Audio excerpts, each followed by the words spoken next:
Welcome back to Sunless Sea.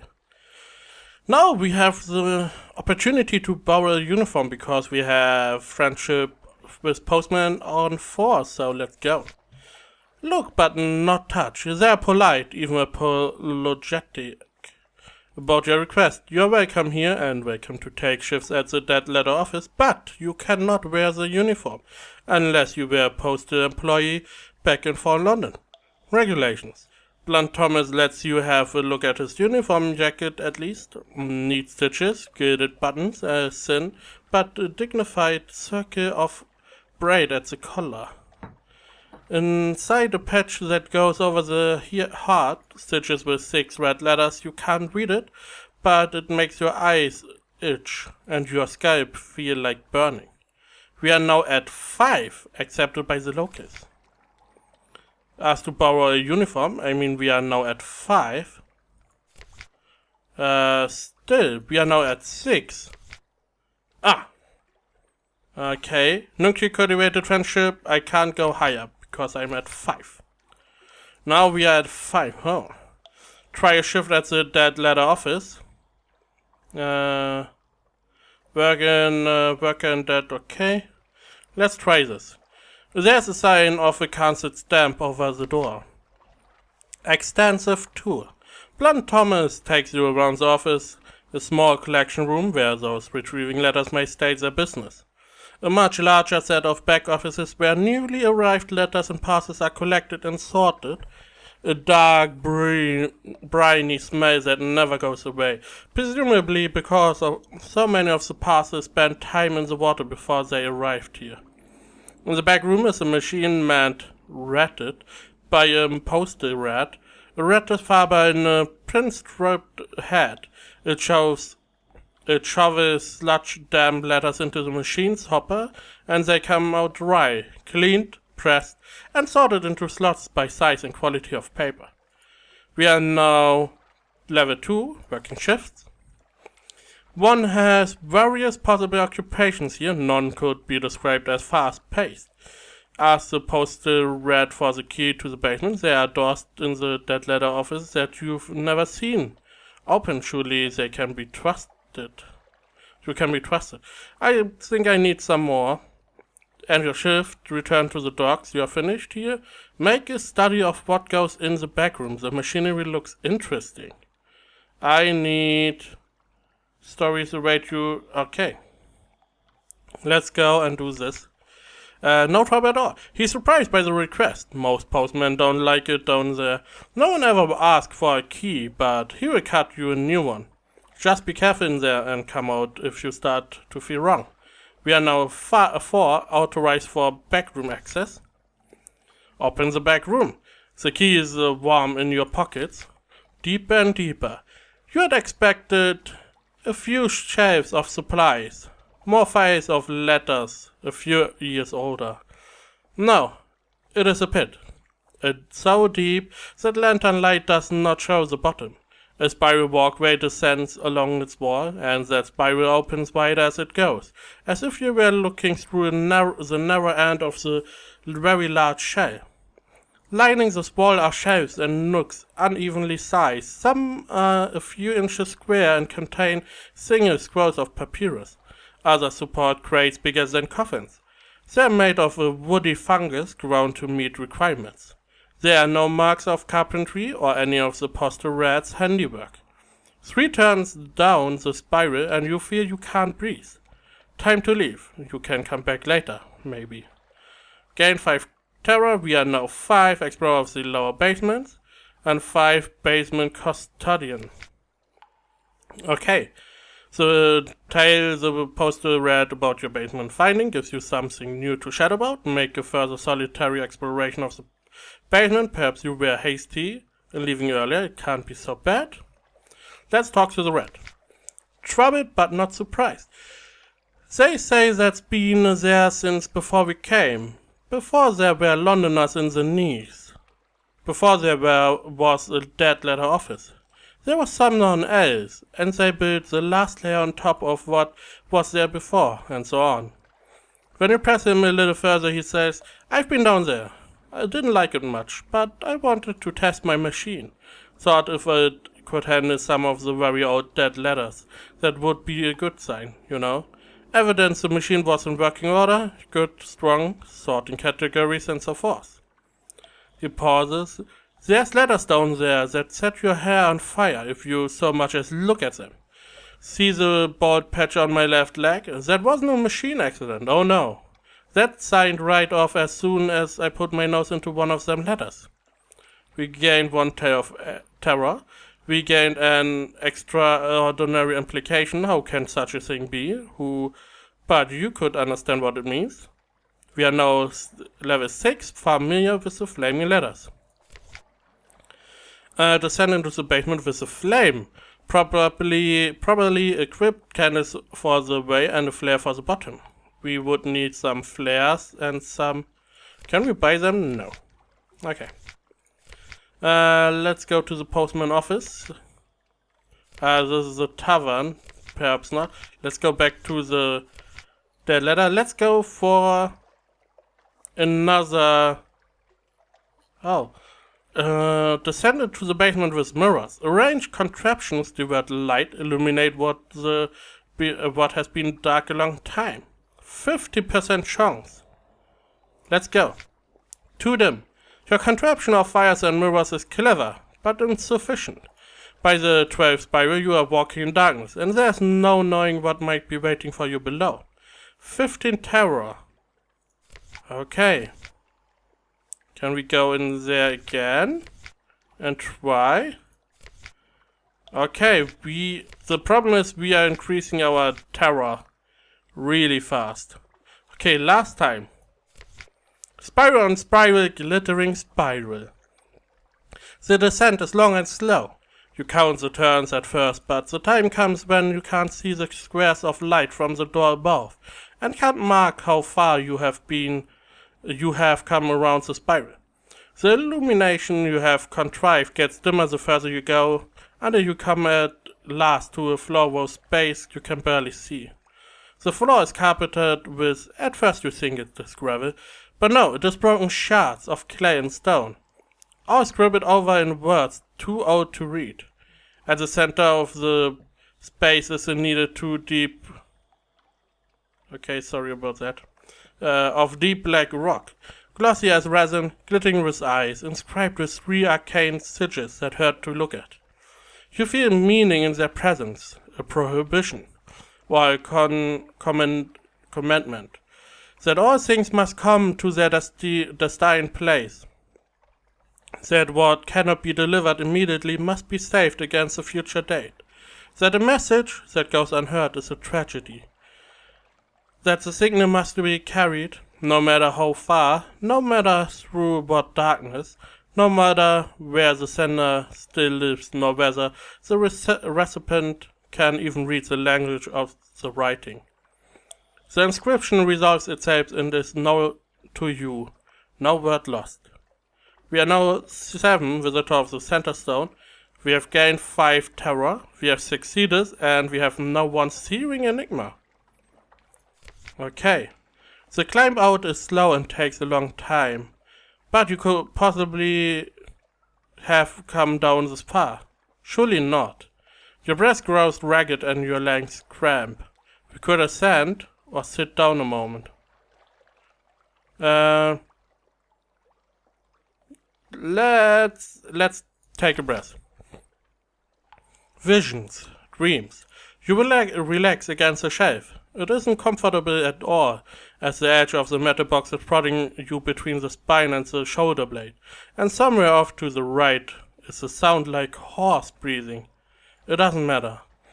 In the dimness you see, or remember, or dream, a silver tree growing in a courtyard. The reverie lasts only a few heartbeats before you are properly awake again. Let's go ascend. At the service, the dead letter office is still here. Its machinery is still working. Its basket still filling with missing invitations and misplaced bills. Shouldn't it have been blasted away, destroyed by the force of what lies beneath? The apostle read what you saw. Without name. You start to explain, but your language doesn't have the right words to express it. The weight of the delivery commandment, the sacred necessity of every word to reach its destination, and the countless individual miscarriages of meaning from one entity to another which have occurred throughout history and are still occurring, to the detriment of the whole universe. He holds up a paw. Not going to understand it no matter how much you explain, he says. And I'm glad, as if I did understand, I would be likely to run mad, working where and as I do. After a moment he adds, likely you will forget, at least forget some of it. After all, you never wore the uniform. Then he points out where your hair has singed at the temples and gives you an ointment he keeps in a drawer.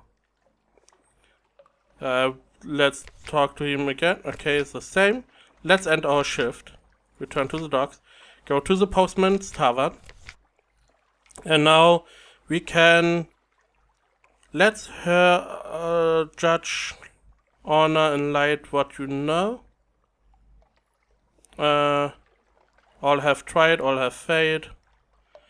Let's ask about the uniform. Not possible. Okay. Trade war stories. Common ground. The passes you have waited and entered in logbooks, the things that oozed out of them. The postmen are delighted by your incredulity and shock. A civilian, finally understanding the full horror of the post. They have stories even worse than those. Let me tell you. Hang on a moment, Postmaster Squitch. We've all heard your Robbery Lump's story already. It's nothing to the tomb Colony Pickett. Pickett what, is what I want to know. What about that Suze and Cooper crate? And how we had to scrape the bits of the masonry, do you remember? Now I can't raise my level with those. Let's judge the postman in light of what you know now. Honor the postman in light of what you know now. Saints and martyrs. Nothing about them now seems comical or strange. The regulation maintained of their uniform is a mark of holy dedication. Their scars are earned by faith and hard work. They were given an impossible task, but none excuse themselves just because of that. The hairless postwoman sees your glance and returns a rueful smile. We have lost 5 terror. We are now 8 understanding the postal work and 7 trusted in Nuncio. Can I now borrow a uniform? I can't. Trade another story doesn't do anything good. Now we are at a lot of terror. Explore along the beach, shifty going on. Collect material for the dead letter office. That's where all this floating sand belongs, so it can be sorted. Will of its own. You make your way along the shore with a big sack. Many of the envelopes are too damp to read. Their addresses permanently lost. But a surprising number are still legible. There are also passes. Here and there is a crate, a message in a wine bottle, a sealed cask that has bobbed up out of a shipwreck. Your sack ought to get heavy with all these contents, but it pulls upwards and away, straining inland towards the dead letter office like an unmanageable dog. You now have one dead post. Go back to the docks, go to the office, and deliver. Feed your undeliverable letters into the sorting machine. The gleaming hopper awaits. 52 categories. After prolonged wearing, the machine begins to distribute. 7 invitations, etched in gilt, into the correspondence of the aristocracy slot. 2 oversized passes, probably containing books, into the book tray. 1 stamped bronze tablet that drops with a clang into the bin market First City. The postal rat watches all this with an air of satisfaction. And I got nothing. We could explore and get some more dead post. I don't know if that changes. And we could get it to the pier. I don't think that changes anything. It is a bunch of clicky stuff here. But I don't want to have all this dead post on me. So, okay. And your shift. We can go here again. Nothing to do here. We can't buy much. We are done here. We are positively done. Now, it is interesting. Let's go and leave. And go to the east. Until we find a new island. Oh, no, not there. I am interested in what this is, but... no need to go there. Fin, not a vortex. I don't know if I die there or if I come out on... out of another vortex. Oh. What do we have here? Carcass scalpel. What is this? Red barge. You do not see me. Holy crap, this is a really big light source. It is Skylar's end. So it is some sort of lighthouse. I thought maybe something like Descent of the South. Let's go to the south. I thought it is maybe a ship or something like that. A really big one. Doesn't seem like it. Now the terror is really high. 56. The highest it was for me. Unfinished pirates. Not going there. More pirates. I'm not fighting you. We are pretty fast, I hope. Let's try to go to this island. To be safe from these pirates. Because I don't really want to fight anymore. The fighting combat system is not the best either. But that is okay. There we go, we are nearly here. There we go, we can clear the combat now. There we go, we get another secret. Let's go to Police Scream. Hello. Here is screaming. Taciturn clay man. Evasive closest colonies. Walking like humans. Cobbles that groan underfoot. On the hills above a palace villa of marble. But even that rises like buried bones in an earthquake. Now what can we buy? Nothing, absolute. We can sell. Judgment's egg. Interesting. Now, gather intelligence. What news from Police Screen? What lives? The king with 100 hearts brews from this palace above the city. He is never seen. He makes no treaties with other lands. But there's unrest in the air. The claymen you speak to are obedient and humble. But they speak nervously of those who are not. The maimed, the rebellious, the unfinished. If we had some more echoes, we could shore leave. Okay. Carry claymen to London. Are they passengers or cargo? They're certainly the easiest passengers imaginable, unless one turns out to be an unfinished man. We could carry them to London, why not? They're troop aboard. Each one lies down in its appointed position next to the other, nested snugly, head by foot. We are for London, one explains to you. Okay.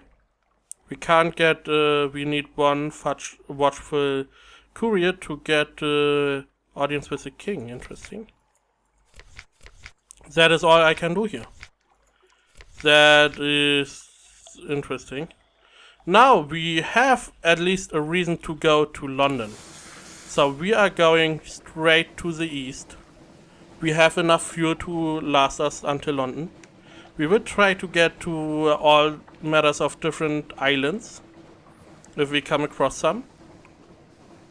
So let's try. Some distance to the east is Godfall. This is not what I want to fight. I don't want to fight. Move. Move, move, move. Simply move. I'm going to attack you. Go away. I don't want to fight. Simple as that. Let's get the Z-Bat out. We have a bunch of secrets, a bunch of artifacts. Gaider's Mourn is some distance to the southwest. Let's go there. Now if we come back to London, we can get a bunch of echoes, a bunch of stuff going. I hope we survive. This is one of the reasons why I try to escape all these fights. So that we can get some interesting island. With some stuff going board, some islands connected. Let's dock here.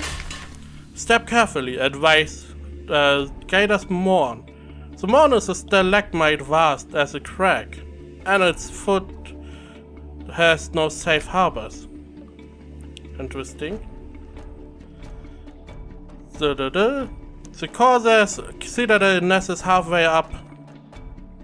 An intricate system of winches takes the strain, and your ship rises slowly from the sea. Her hull creaks in protest. Grizzled sailors groan and cling to stanchions. Higher, higher.